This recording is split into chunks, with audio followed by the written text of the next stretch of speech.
Assalamu alaikum guys, I'm Hafiz Muhammad Mehran and in this lecture I will share to you some rules about silent letters, why and when letters are not pronounced their real sound during we have to pronounce a word. कुछ letters ऐसे होते हैं जिनको हम लिखते तो हैं word में लेकिन वो उनका sound pronounce नहीं किया जाता, जैसे watch यहाँ पर टी साइलेंट हो रहा है जैसे, और हमारे पास नाउ के साइलेंट हो रहा है, और हमारे पास ठोम यहाँ पर लास्ट पर बी है वो बी साइलेंट हो रहा है। ये क्यों हो रहा है पता है आप लोगों को?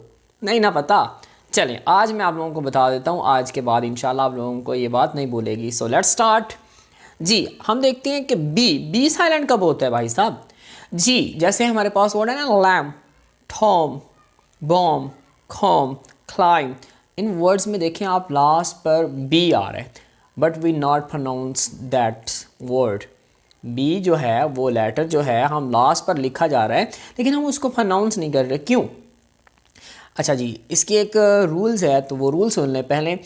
If B following by M, क्या अगर बी जो है एम के बाद आए, following by M at the end of the word, at the end of the word के बी जो है वो एम के बाद आए और बी पर वर्ड ख़त्म हो जाए, B is the last letter of the word, then B will be silent. समझ आ गई?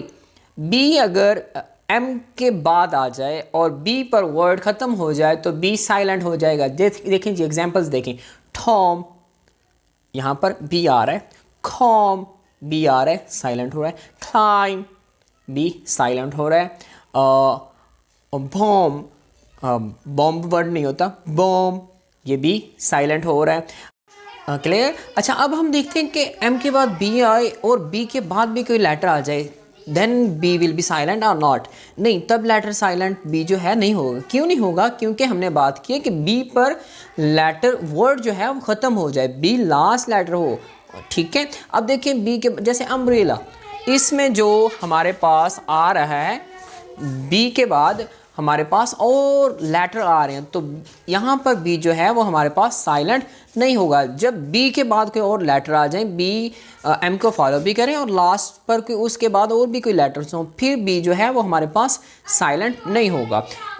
आई think so you have to clear this one and now look at the next one, D. D जब silent होता है, अच्छा keep in your mind when G following by D, क्या जब D के बाद जी आ जाए then D will be silent. D के बाद जी हो तो डी हमारे पास क्या होगा? साइलेंट हो जाएगा। जैसे हमारे पास जज, ठीक हो गया, नॉलेज, क्लियर। इन केस जब भी डी के बाद जी आ जाएगा डी साइलेंट हो जाएगा। क्लियर?